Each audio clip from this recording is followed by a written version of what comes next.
Hello, my name is Ashley Shimon, and I am going to be presenting to you my AIP project, which is called Serving Our Elementary Students Through Teacher Communication.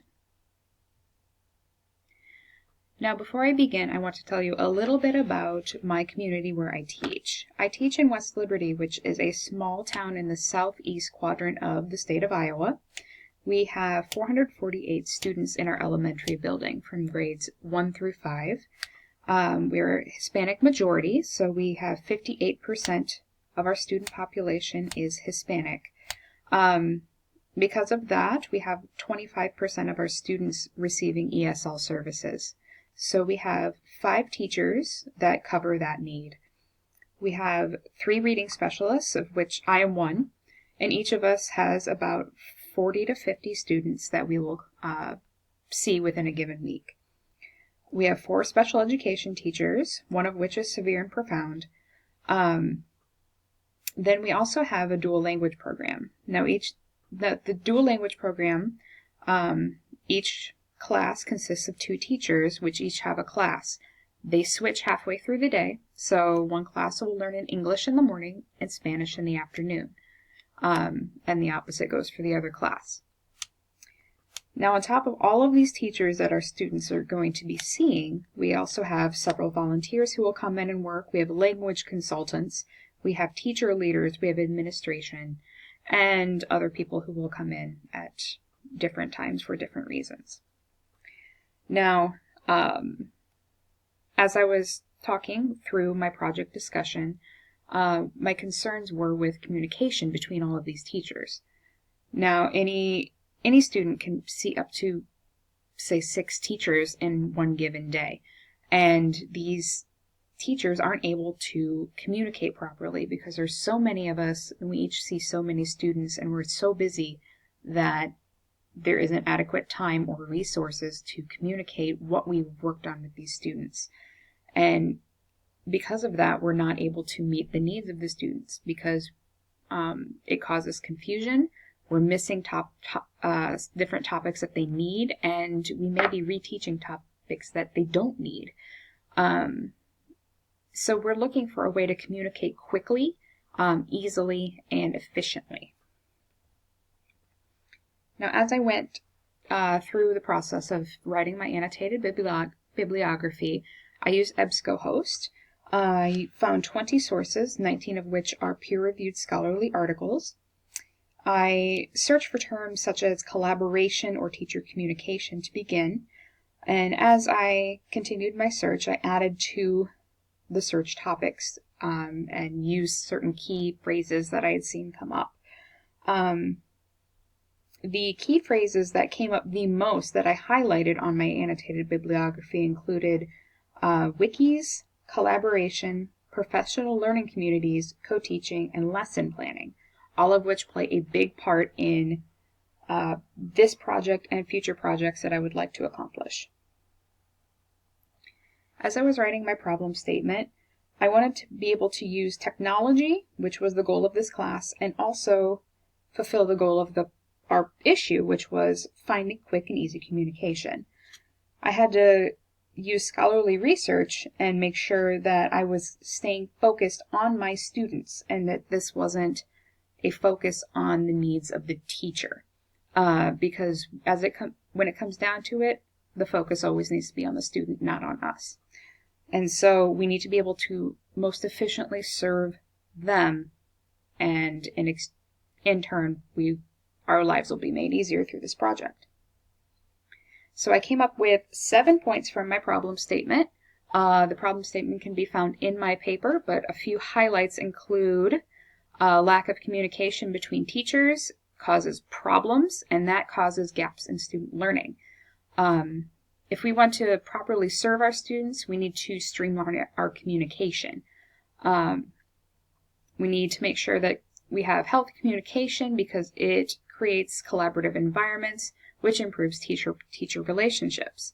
And the way to success is through collaborative teaching, and that can be accomplished in a number of ways, not just this online communication, but team planning and team professional development as well. So in order to accomplish this, we need to make sure that we're taking into account our busy schedules, the high need of our students, and the fact that our meeting times are often taken by professional development, and so we're not able to meet as much as we should. As I was completing this project, I was in the middle of teaching summer school, and my partner teacher, one of my partner teachers, was able to write this statement for me. And as I discussed the problem with her, she definitely echoed my concern, and she offered several suggestions, which were quite helpful as I began my search. So this is a statement from Danita Anderson. She's a fellow reading specialist, and this can also be found in full in my paper. I had 3 choices for implementation. The first choice was an online professional learning community. Now, PLCs came up quite a bit throughout my search. One of the most helpful articles was an article that is listed second from the bottom. It's Duffy. And this article was called Top 5 Best Online Collaboration Software. And this was my one article that is not peer-reviewed, but it was a great resource because it listed several online collaborative software options for professional use. And they varied in price and complexity. And I found several on that site that I thought would be great options.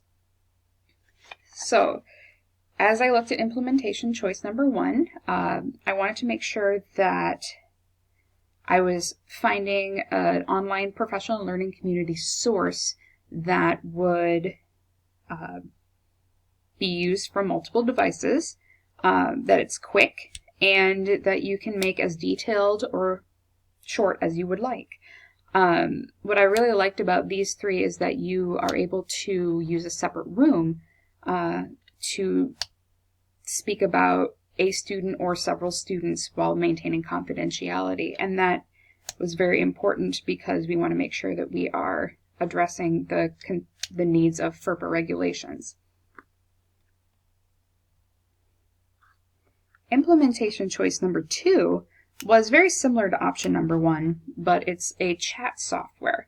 So this would be shorter text options similar to Twitter, where you would just enter a little bit of information, and you could do it from your smartphone or a tablet, which you can carry with you. It's portable.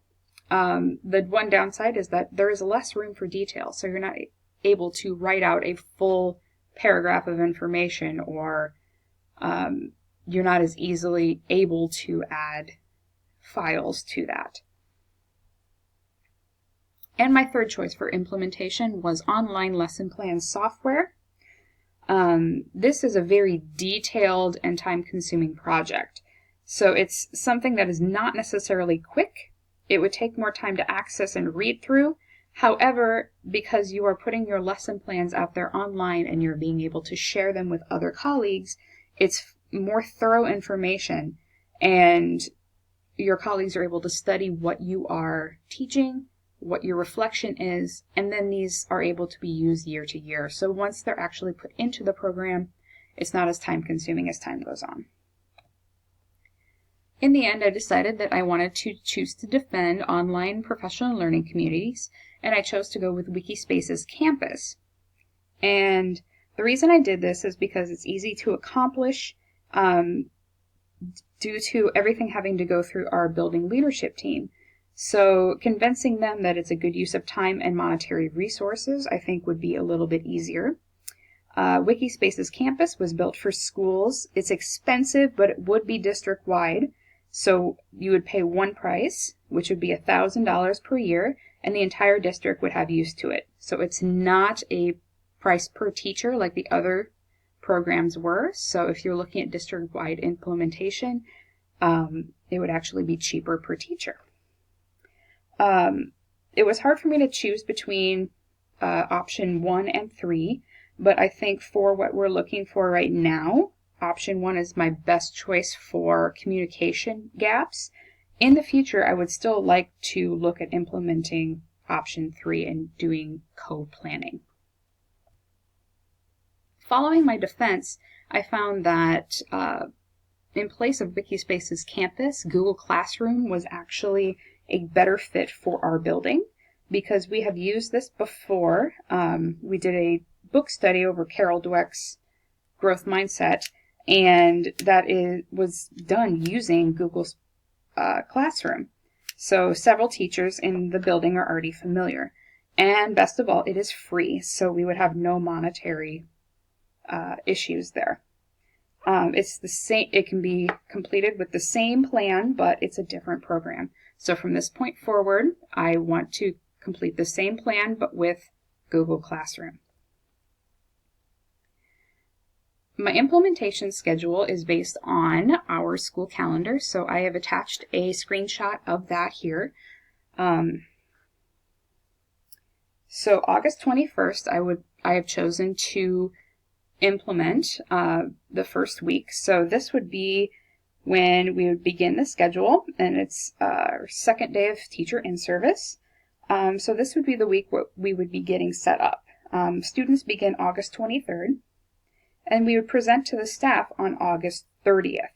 And this will give teachers time to adequately address being able to get their routines down and things like that before they actually start using this. In addition to that, several of the specialists are not working with students up until the second or third week because we're testing. So we actually don't start until after Labor Day, which would be a great time to actually begin using the program. So September 6th and 13th, which would be weeks 3 and 4, we would have time in our data team meetings after school on Wednesdays, and that would be more of a one-on-one or small group practice, and then a follow-up in week 4. So it's a 4-week implementation, and it's slowly getting teachers used to using it.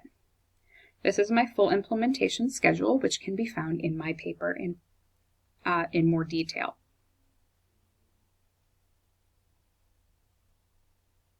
In conclusion, I have 3 reflection questions that I'm going to answer.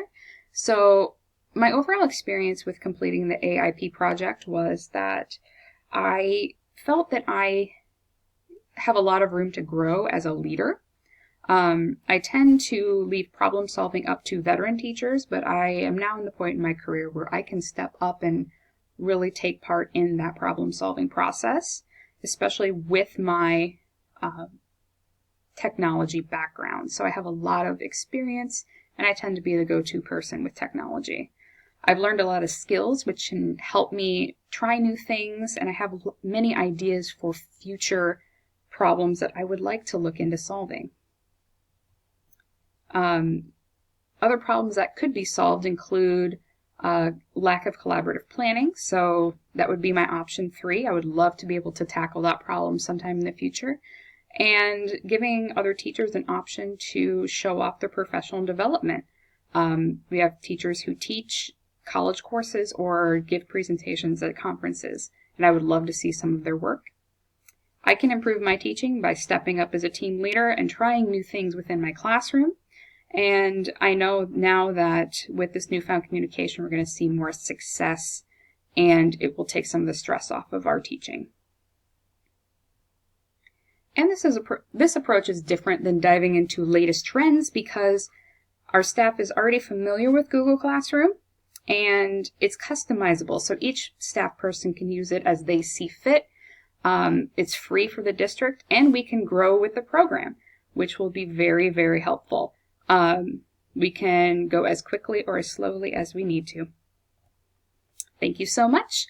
I hope you enjoyed, and have a nice day.